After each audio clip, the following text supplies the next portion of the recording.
The mountain doesn't care whose wedding day it is.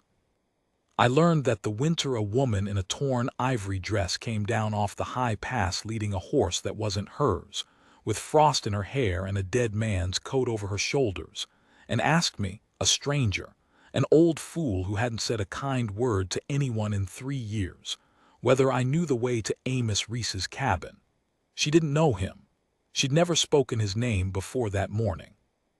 She had no reason on this earth to climb toward a man she'd never met, in weather that kills, on the worst day of her life. She did it anyway. I've kept a daybook for 40 years. Rain, calving, the price of feed, the dates men I knew went into the ground. I thought I'd written down everything worth remembering.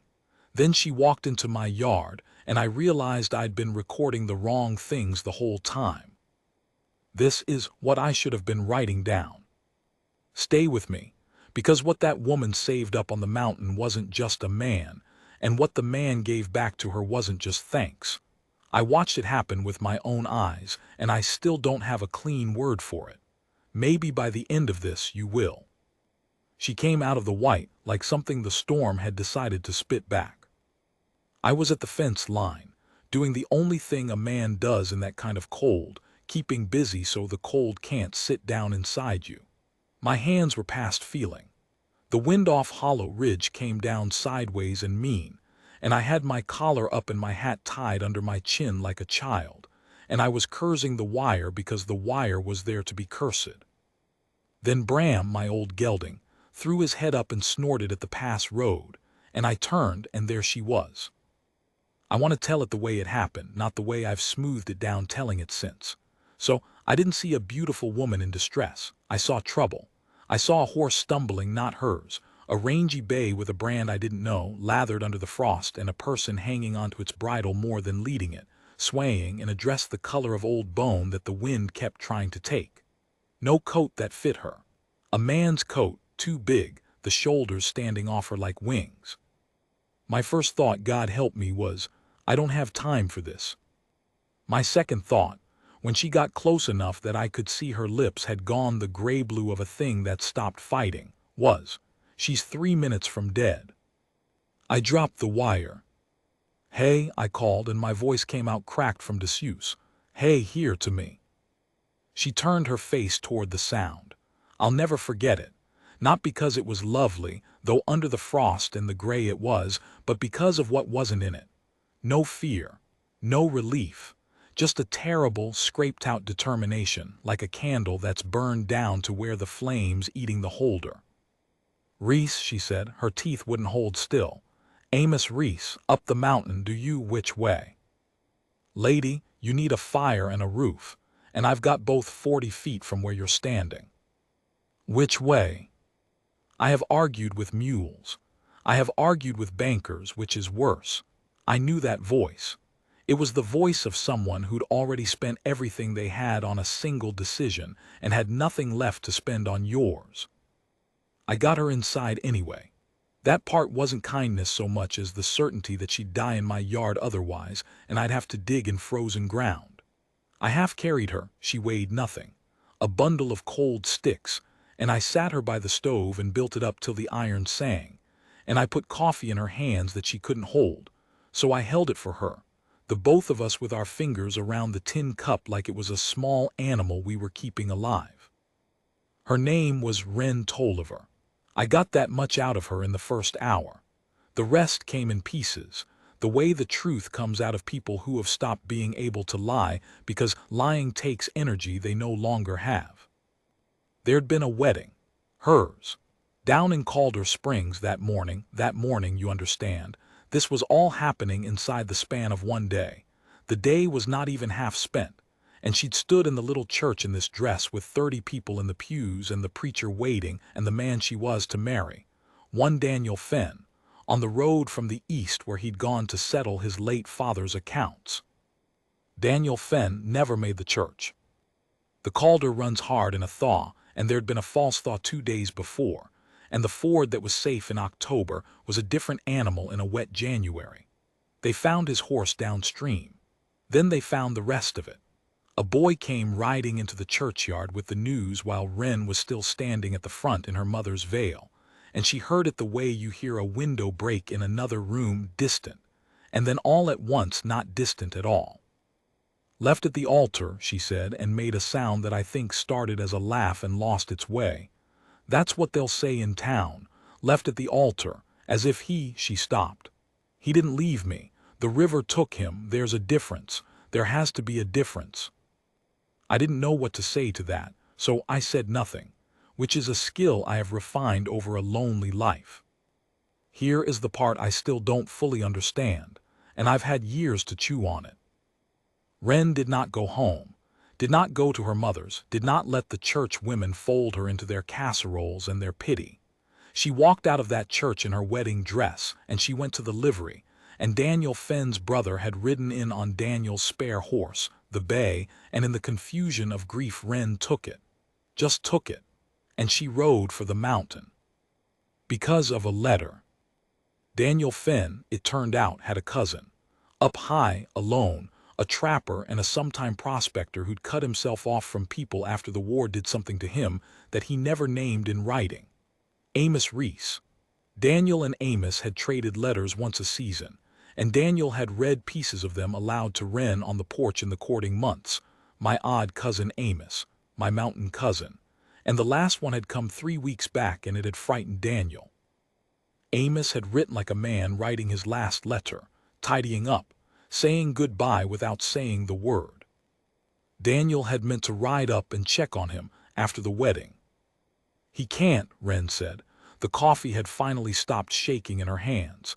"Daniel can't go now, and Amos doesn't know Daniel's. Amos is up there waiting on a man who's never coming, and that letter," her jaw worked. "Somebody has to tell him. Somebody has to go up there before he—" She didn't finish it. She didn't have to. I'd read enough men's faces in my time to know the shape of the thing she was afraid she'd find at the top of the mountain. "Now, I want you to sit with how mad this is."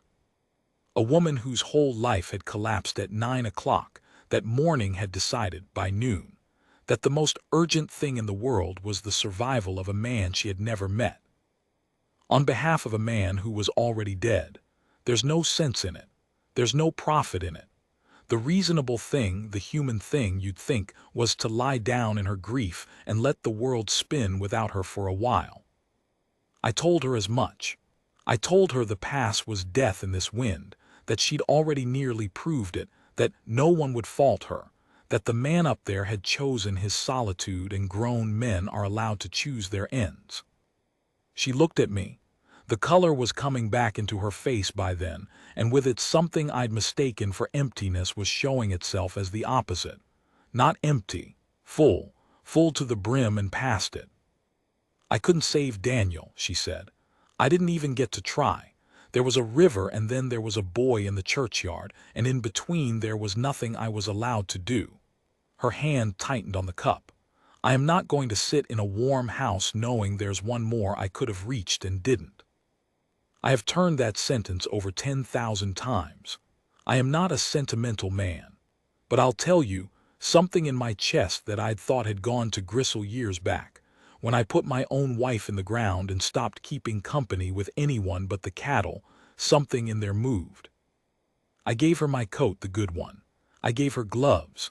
I gave her Bram, who's surer on ice than any animal I've owned, and I took her bay into my barn. I told her the turns of the pass road, the false fork at the burned pine, the place where the trail hugs the drop so close you should walk the horse, not ride it. I made her say it back to me twice. And then, and I'm not proud of how long it took me to get here, an old man's caution dies hard. I saddled my second horse and went with her. Not because I'm brave. I'm not. I went because I couldn't stand in my own doorway and watch a woman ride into a killing wind for the sake of a stranger and call myself a man if I stayed by the stove. The past tried us. I won't dress it up. There was a stretch near the top where the trail vanished entire under drift, and I had to go ahead on foot, sounding the snow with a pole, Wren behind me leading both horses, neither of us speaking because the wind ate words. There was a moment, I'll tell it because it's true, where I went into my waist in a soft place over a creek that hadn't fully frozen, and the cold came up through me like a hand closing, and I thought, clear as anything, this is where it ends, you old fool, drowned in a snowbank doing a young woman's errand. It was Wren who got me out. Wren, who'd been a corpse in waiting on my stove 3 hours before, who threw me a coiled lariat off my own saddle without my asking and set Bram back against the rope and hauled. Her boots dug into the slope, her teeth bared, that same scraped determination on her face, and she didn't say, "Are you all right?" and she didn't fuss. She just pulled and kept pulling until I came up out of the cold like a calf out of a bog, and then she said, "Up, we're close. I can smell smoke." She could, too. There was a thread of it on the wind, pine smoke. A fire still burning meant a man still tending it. We came on the cabin in the last of the light, a low thing, half dug into the slope, snow to the eaves, and a single window with the dimmest orange behind it. And outside it, in the dooryard, was the thing that explained the goodbye letter. A man down in the snow. He'd fallen carrying wood. You could read it like tracks in mud. The dropped armload of split pine scattered, the long furrow where he dragged himself toward the door and not made it, the dark stain spreading slow from his leg where something, a slipped axe, I learned later, days back, had opened him and gone bad. He'd been crawling for his own door and his body had quit on him 10 feet short, and from the look of the snow that had drifted over his legs, he'd been down a long while. Hours. Maybe since the day began. A man too proud and too far gone to call out to a country with no one in it to hear. Amos Reese. Wren was off Bram before I'd stopped my own horse. She went into that snow on her knees beside him and got her hands under his shoulders and her face down by his mouth to feel for breath, and I heard her say it.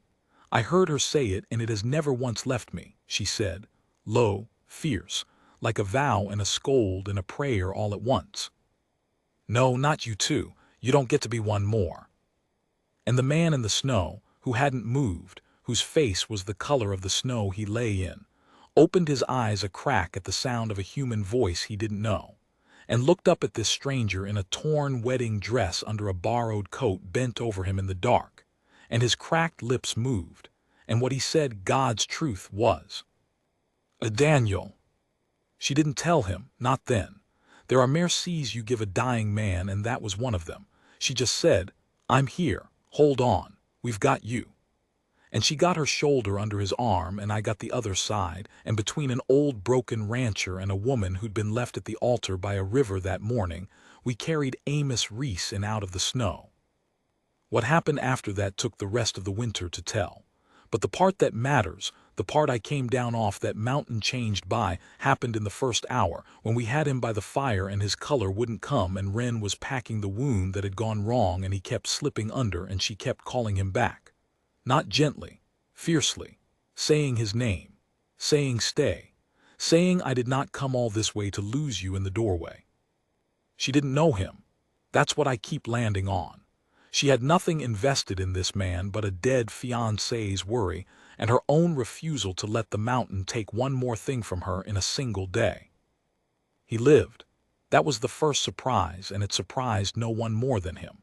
For 3 days it went either way. Fever came up in him like a second storm, and the wound wanted to keep its poison, and there was a night Wren and I sat on either side of his cot, and I think we both believed we were sitting with a dying man and just hadn't said so.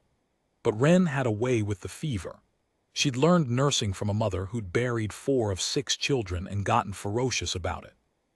She kept him cool, kept the wound clean, kept water in him a spoonful at a time. And on the 4th morning the fever broke and Amos Reese woke up clear-eyed and furious to find himself alive. That's the thing nobody tells you about saving a man who's made his peace with dying. He doesn't always thank you for it. Not at first. I watched him those first clear days, and what I saw was a man ashamed. Ashamed of being found in the snow.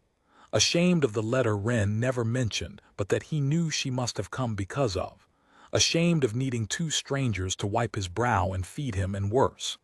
He was a big man, Amos, built like the mountain had shaped him, wide through the shoulders. Hands like roots, and he'd spent years making himself need nothing from no one, and here he was needing everything, and you could see it galling him like a burr under a saddle. He found out about Daniel on the 6th day. Wren told him herself. She'd been dreading it, I think, putting it off behind the more pressing business of keeping him breathing, but he asked. He was strong enough to ask, and he asked why Daniel hadn't come himself, why it was strangers, and she sat down on the stool by his cot and she told him plain. The river, the ford, the boy in the churchyard. She told it without flinching, which cost her, I could see it cost her, her hands knotted in her lap. Amos went very still. Then he turned his face to the wall, and he stayed that way a long time, and neither of us spoke. Grief in a quiet man is a terrible thing to be near. It doesn't rage. It just settles like cold into the corners of a room. When he finally turned back, he looked at Wren and he said, "You were to marry him." "Yes." "This morning." "Oh, yes." "And instead of burying him, you climbed my mountain in a snowstorm to tell a stranger his cousin was dead so the stranger wouldn't. He couldn't say it either. None of us could ever say it. Wouldn't be alone with the news." Wren didn't answer. She didn't have to. Amos Reese looked at this woman for a long moment, and something in his weathered face cracked open just slightly, like the first thaw-water finding a seam in winter ice. "Why?" he said. And it wasn't a challenge. It was a man genuinely asking because he'd lived so long alone he'd forgotten the answer. "Because somebody had to," Wren said. "And I was already broken, so it might as well be me that did the thing that needed a broken person to do it."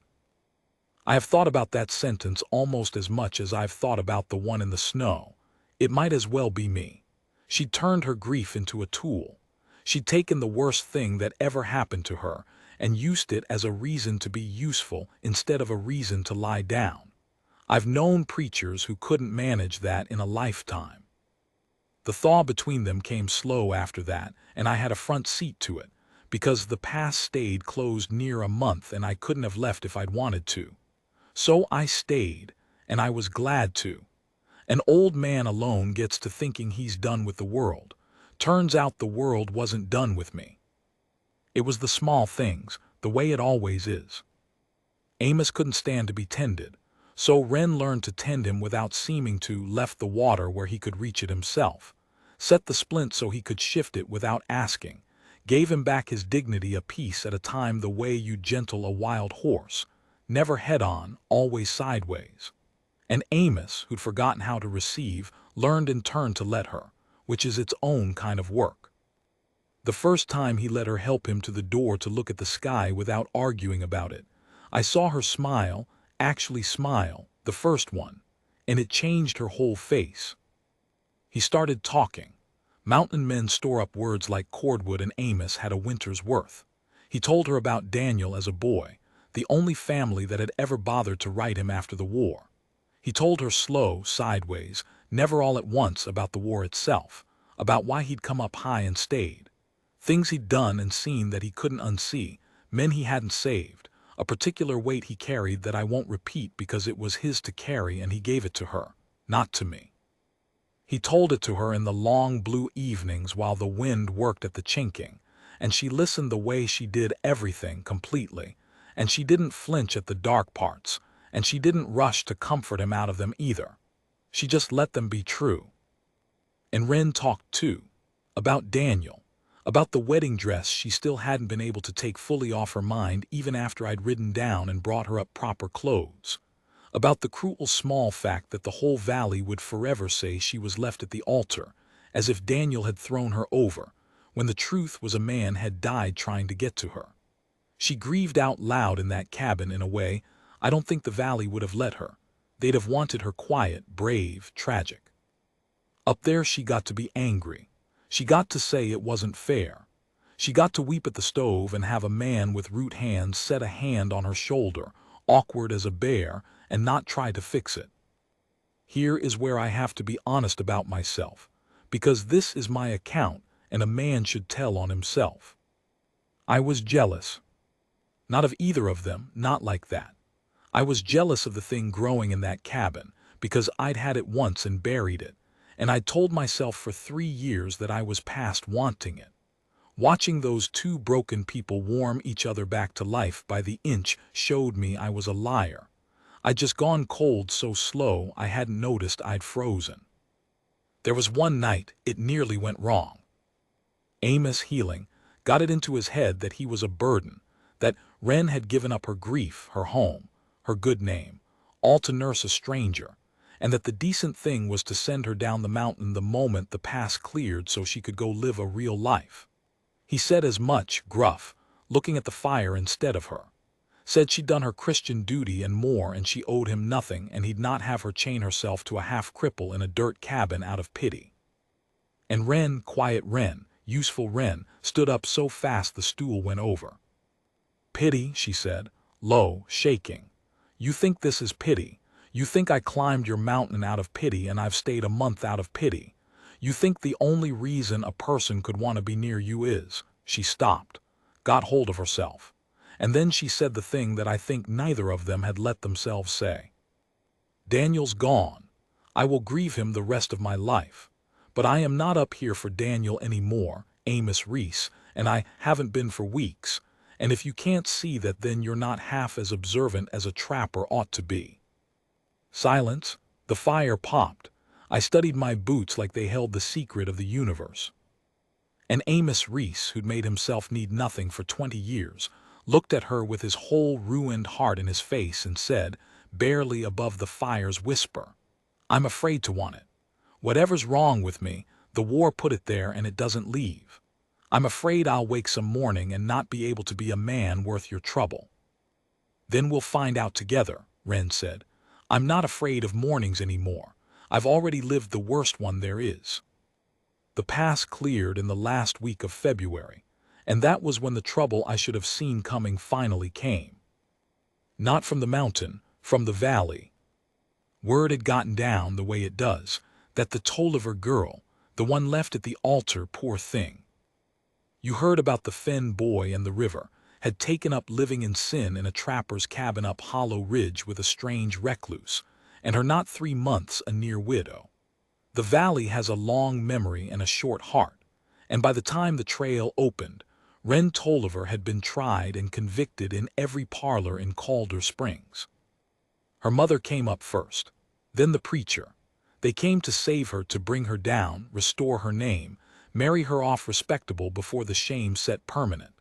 And the cruelest part, the part Wren had to swallow, was that they meant it kindly. They loved her. They genuinely could not understand why a woman would choose a hard life on a cold mountain with a damaged man over a warm bed and a clean reputation in town. I was there the day she had to choose, and I'll tell it the way it happened. They stood in the dooryard, the very dooryard where we'd found Amos dying in the snow, though they didn't know to see it that way. Her mother weeping, the preacher grave, and they laid it out.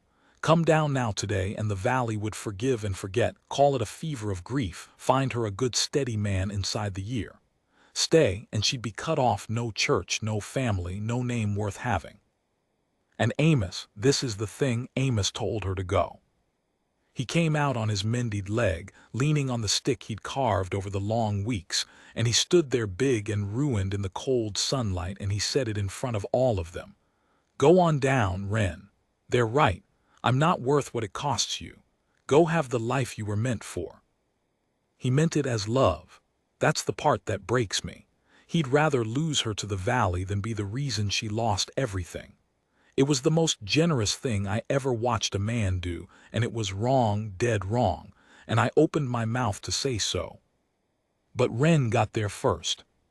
She walked over to Amos. She took the carved stick out of his hand, gentle, and set it against the wall, so that he had to either fall or hold on to her, and he held on to her. And she turned to her mother and the preacher and the cold, bright valley spread out below, and she said, "You all keep saying I was left at the altar, like I was abandoned, like I was a thing that got put down and walked away from." Her voice was steady now, no shake in it at all. "But I wasn't left. The man I was to marry died trying to reach me, and the first thing I did with my grief was climb a mountain to save a stranger, and somewhere up here between the fever and the firelight, that stranger became the truest thing I've got. Nobody left me. I have been chosen and chosen again, and I am choosing now." She looked at her mother, softer. "I love you, come up in the spring. The wildflowers on this ridge are something to see." And then she looked at the preacher and said nothing at all, which from Wren was a whole sermon. Her mother went down the mountain weeping, but she came up in the spring. I want you to know that. The valley's heart is short, but it's not stone, and a mother's least of all. Amos and Wren were married that summer by a circuit preacher passing through, not the Calder Springs one in the dooryard, with the wildflowers out exactly as she'd promised and me standing up as the only witness either of them had. There was no white dress. She'd burned the wedding gown back in February, the night she chose to stay, fed it to the stove a piece at a time, and I asked her once why, and she said, "That dress belonged to a morning I lived through. I didn't want to marry a good man wearing a dead one's grief. Daniel deserves better than to be a costume. So do I." She wore plain blue. She was the most beautiful thing I ever saw on that mountain, and I've seen the wildflowers. I'd like to tell you it was all ease after that. It wasn't. Amos's dark mornings came like he'd worn days the war sat back down inside him and he couldn't be reached. But Wren had told the truth in the cabin that night. She wasn't afraid of mornings anymore. She'd just sit with him through them, useful as ever, asking nothing, until the light came back into him. And it always came back. She was the proof, I think, that it could. That a person could go all the way down into the cold and be hauled out and live. Me, I go up the ridge most weeks now. I keep my daybook still, but I write different things in it. I write Wren's garden took. I write Amos laughed today twice. I write the small victories of two people who had every reason to lie down in the snow and chose, over and over, to get up. I went up last week. There was a child by then, a girl, dark-eyed, fierce already, you can see it. They named her Daniel. Danielle proper, but they call her Daniel, and nobody in that family thinks it's strange, because the man the river took is the reason all three of them are alive, in the roundabout way that grace tends to work. He sent his fiancée up a mountain to save his cousin, and in saving him she saved herself. And now there's a fierce dark-eyed girl carrying his name into a future he never got to see. I held her last week, that baby. Old hands, frozen for years, and they remembered how. Wren watched me do it with a look I won't try to name, and Amos put his root hand on my shoulder the way she'd once done to him, awkward as a bear, and none of us said anything, because by then we'd all learned that the truest things don't need saying out loud. The mountain doesn't care whose wedding day it is. That's still true. It took Daniel Fenn, and it nearly took Amos Reese, and it would have taken Wren too if she'd let it. She didn't let it. I keep meaning to write that down properly, the whole of it, so it doesn't get lost when I do. I've started this account 3 times now. Every time I get to the end, to that dooryard and the wildflowers and the child with the dead man's name,